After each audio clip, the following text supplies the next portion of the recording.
আসসালামু আলাইকুম। শুনছেন বুকনুক বাংলা। আজ আপনাদের জন্য পড়ছি সুনীল গঙ্গোপাধ্যায়ের লেখা একটি ছোট গল্প, একটি পুরনো বই। ছেলেটি অনেকক্ষণ বসেছিল এক কোণে। ঘর ভর্তি লোক। দিবানাথ চৌধুরী এককালে নামজাদা অধ্যাপক ছিলেন, এখন বড় ব্যবসায়ী এবং বিখ্যাত সমাজসেবক। সুতরাং বহু লোক আসে তার কাছে। কেউ কেউ শুভেচ্ছা জানায়, অনেকেই নানা রকম চাকরি বাকরি বা অনুগ্রহ চায়। কেউ কেউ শুধু একবার দেখা দিয়ে পুরনো পরিচয় ঝালিয়ে রাখে। কখন কি দরকার পড়বে তার তো ঠিক নেই। কলকাতায় যে কয়দিন থাকেন, দিবানাথ সকালের কয়েক ঘন্টা এসব লোকের জন্য নির্দিষ্ট রাখেন। তার অনেক কাজ, অনেক দায়িত্ব, তবু এই দিকটা উপেক্ষা করা যায় না। জনসংযোগ রক্ষা করাও তো দরকার। দিবানাথের বসবার ঘরখানি বেশ প্রশস্ত, অনেকগুলি চেয়ার বেঞ্চি পাতা। হঠাৎ দেখলে কোনো বড় ডাক্তারের চেম্বার বলে মনে হয়। এর পাশেও একটি ছোট ঘর আছে, সেখানে দিবানাথের সেক্রেটারি বসেন। সেক্রেটারি দর্শনার্থীদের নামধাম লিখে ভেতরে পাঠান। দিবানাথ এক এক করে লোকজনের সাথে কথা বলছিলেন। একসঙ্গে অনেকের সাথে কথা বলা তার স্বভাব নয়, ঠিক ডাক্তারদেরই মতো। তবে কারো সঙ্গে একটু বেশিক্ষণ কথা বললেই বক্তৃতার মতো শোনায়। কলেজে অধ্যাপনার সময় থেকেই এই অভ্যাসটা হয়ে গেছে। এত লোকজনের ভিড়ে দিবানাথ ছেলেটিকে লক্ষ্যই করেননি। দিবানাথের বয়স 60-এর কাছাকাছি, বেশ রাশভারী চেহারা। মুখ দেখে মনে হয় পৃথিবীর উপর তার ব্যক্তিগতভাবে কোনো অভিযোগই নেই। তবে অন্যান্যদের অভাব অভিযোগ দূর করার জন্য তিনি বদ্ধপরিকর। চাকরির আবেদনের প্রার্থী বেশি, এদের সঙ্গে একঘেয়েভাবেই কথা বলতে হয়। সবার আবেদনপত্রের উপর তো আর তিনি সুপারিশ করে দিতে পারেন না, সেটা যুক্তিসঙ্গতও নয়। তিনি সবাইকেই বোঝাতে চান যে সবাইকেই স্বাবলম্বী হওয়ার চেষ্টা করতে হবে। দেশের শিল্প বাণিজ্য স্থাপনের চেষ্টা তো চলছেই, কিন্তু বাঙালি যদি শুধু চাকরিলোভী হয়েই থাকে ইত্যাদি। কেউ কেউ আসে হাসপাতালের সিট কিংবা সরকারি ফ্ল্যাট জোগাড় করার চেষ্টায়। কারোর গোপন কথাও থাকে। ছেলেটি অনেকক্ষণ অপেক্ষা করছিল, তাকে কেউ ডাকেনি, সামনে যেতেও বলেনি। একসময় সে নিজেই উঠে দাঁড়িয়ে দিবানাথের সামনে এগিয়ে বলল, স্যার। দিবানাথ মুখ তুলে তাকালেন। ছেলেটি রোগা, দোহারা চেহারা, এক মাথা অবিন্যস্ত চুল, আধময়লা পাঞ্জাবি ও ধুতি পরে আছে। বয়স 21-22-এর বেশি হবে না। দিবানাথ তখন আরেকজনের সাথে কথা বলছিলেন। হাত তুলে বললেন, একটু পরে, একে একে আসবে। ছেলেটি বলল, স্যার, আমি কিছু চাইতে আসিনি, একটা জিনিস দিতে এসেছি। কি, দরখাস্ত? না, একটা বই। দিবানাথ ভুরু কুঁচকে তাকালেন। অনেকেই তাকে বইটই উপহার দেয় বটে। এককালে তার বই পড়ার খুবই নেশাও ছিল, কিন্তু সেই নেশা অনেকদিন ঘুচে গেছে। এখন সময় কোথায়? সব সময় তো লোকজন ঘিরে থাকে। গত 1 বছরের মধ্যে সরকারি রিপোর্ট আর খবরের কাগজের পৃষ্ঠা ছাড়া কোনো বই উল্টে দেখেছেন কি না ঠিক নেই। ছেলেটির হাতে একটি ব্রাউন কাগজে মোড়া প্যাকেট ছিল। সেটি খুলে দিবানাথের টেবিলের উপর রাখল। খুব বিনীতভাবে বললে, একবার উল্টে দেখবেন, আপনার নিশ্চয়ই ভালো লাগবে। হঠাৎ পেয়ে গেলাম। বইখানা বহুদিনের পুরনো, অতি সাধারণ চেহারা, মলাট পর্যন্ত ছেঁড়া। এত বড় একজন বিখ্যাত ব্যক্তিকে আর কেউ কোনোদিন এরকম একটি পুরনো অকিঞ্চিতকর বই দেয়নি।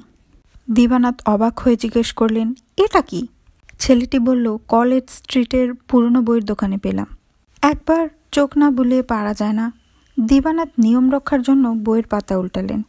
একটি ইংরেজি কবিতার সংকলন, অলগ্রেভের গোল্ডেন ট্রেজারি। এই বই হঠাৎ তাকে দেবার মানে কি? পরের পাতা উল্টে দেখলেন অতি অস্পষ্ট কালিতে লেখা আছে, তোমাকে দিলাম, দিবানাথ চৌধুরী। দিবানাথ এক দৃষ্টে সেদিকে চেয়ে রইলেন। হাতের লেখাটা তার নিজেরই মনে হচ্ছে। অবশ্য বহুদিন তার বাংলায় কিছু লিখবার প্রয়োজন হয় না, তবু চেনা যায়। কিন্তু সেটা দেখে দিবানাথের কিছু মনে পড়ে না। আরেকটি পাতা উল্টে দেখলেন গোটা গোটা অক্ষরে মেলীয় হাতে লেখা আছে, শ্রীমতী আশা বন্দ্যোপাধ্যায়, দোল পূর্ণিমা। দিবানাথের 60 বছরের বুকটা ধক করে উঠল। এ কি? এটা তো সত্যিই তিনি একদিন একজনকে উপহার দিয়েছিলেন, প্রায় 40 বছর আগেকার কথা। তুমি এ বই কোথায় পেলে? কেউ উত্তর দিল না। দিবানাথ চোখ তুলে দেখলেন ছেলেটি নেই। ঘরের অন্য লোকদের জিজ্ঞেস করলেন, ছেলেটি কোথায় গেল? দেখলুম তো স্যার, বেরিয়ে গেল। আমাকে কিছু না বলেই বেরিয়ে গেল? রতন, রতন! পাশের ঘর থেকে দিবানাথের সেক্রেটারি হন্তদন্ত হয়ে ছুটে এলো। দিবানাথ বললেন, একটি ছেলে এখানে ছিল এইমাত্র, রোগা মতন। সে কোথায় গেল দেখো তো। রতন জিজ্ঞেস করল, কি নাম স্যার? নাম তো বলেনি, পাঞ্জাবি পরা, বড় চুল। সেক্রেটারি ছুটে বেরিয়ে গেল, সঙ্গে সঙ্গে আরও 2-3 জন। একটু বাদেই ফিরে এসে বলল, নেই তো, চলে গেছে। পুলিশে খবর দেব? দিবানাথ একটা দীর্ঘশ্বাস ফেলে বললেন, না, তার দরকার নেই।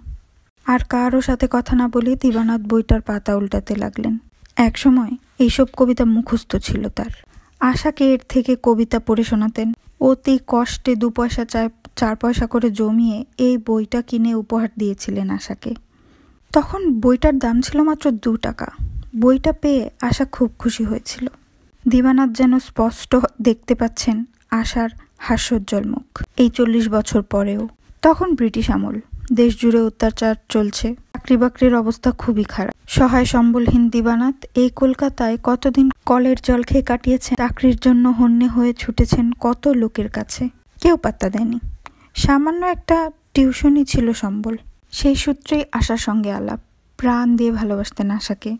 কিন্তু আশার মা বাবা জানতে পেরে দিবানাথকে বাড়িতে আসতে বারণ করেছিলেন।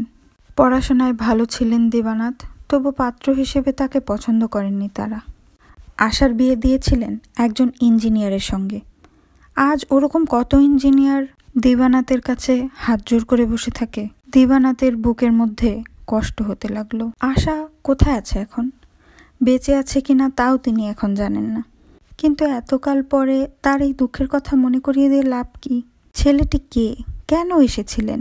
এমন হতে পারে ছেলেটি হয়তো আগে 2-1 বার এসেছিল, চাকরি বা কোনো সাহায্য চেয়েছিল, পায়নি, তাই এমনভাবে প্রতিশোধ নিয়ে গেল। একজন বিখ্যাত ব্যক্তির মনে দুঃখ দেওয়ার সুখ তো কম নয়। কিংবা দিবানাথের আরও একটা কথাও মনে হলো। হঠাৎ তিনি খেয়াল করলেন 40 বছর আগে তার নিজের চেহারাও ওই ছেলেটির মতোই ছিল। ওই রকম রোগা, এক মাথা চুল, ময়লা জামা। ওই ছেলেটা কি তারই বিবেক? একটা ছেলের ছদ্মবেশ ধরে তার বিবেক এসেছিল তাকে সচেতন করে দিতে। দিবানাথ আপন মনে একটু হাসলেন। তার যে বিবেক আছে বা কোনোদিন ছিল, এই কথাটাই যে তিনি ভুলে গিয়েছিলেন অনেক দিন। বুকনুক বাংলায় আমরা পড়ে শোনাচ্ছিলাম সুনীল গঙ্গোপাধ্যায়ের লেখা একটি পুরনো বই। আপনারা যারা এতক্ষণ ধৈর্য ধরে গল্পটি শুনছিলেন তাদেরকে অসংখ্য ধন্যবাদ। চ্যানেলটি সাবস্ক্রাইব করবেন, ভিডিওটি ভালো লাগলে লাইক এবং শেয়ার করবেন। নিজের যে কোনো মতামত কমেন্ট করে জানাবেন।